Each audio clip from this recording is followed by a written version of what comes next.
Les humains ne sont pas tous égaux à tout égard.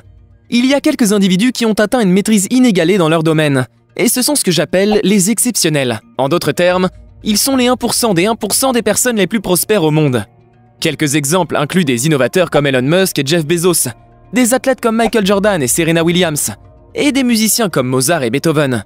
Ou ce sont peut-être des personnes dont vous n'avez jamais entendu parler qui ont inventé des médicaments vitaux ou qui ont remporté des prix Nobel en faisant des progrès fondamentaux dans les connaissances.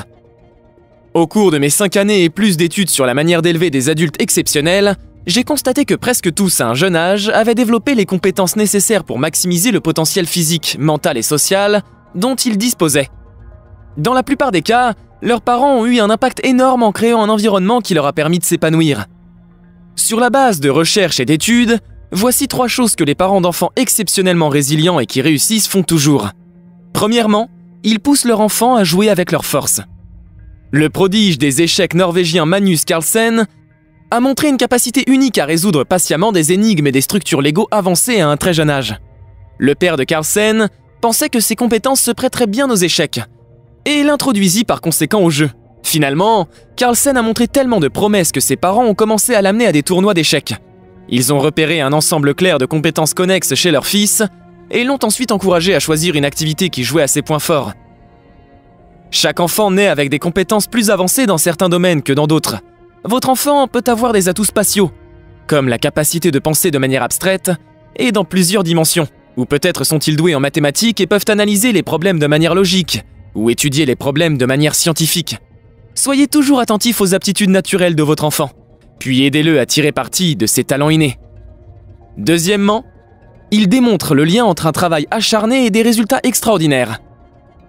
Les parents d'enfants exceptionnels illustrent cela en consacrant des années de leur vie à s'améliorer dans leur métier, et ils s'assurent que leurs enfants y prêtent attention.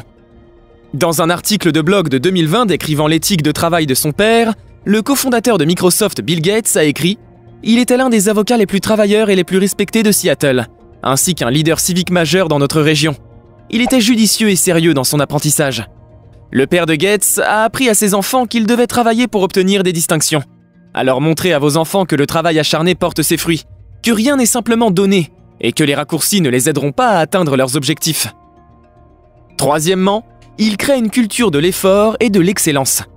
En 2017, une équipe de chercheurs britanniques a étudié les différences entre les athlètes élites et ultra-élites. Bien sûr, tous les joueurs de la NBA sont d'élite, mais il y a aussi Michael Jordan ou LeBron James ou Kobe Bryant, dont les réalisations se distinguent énormément par rapport aux autres.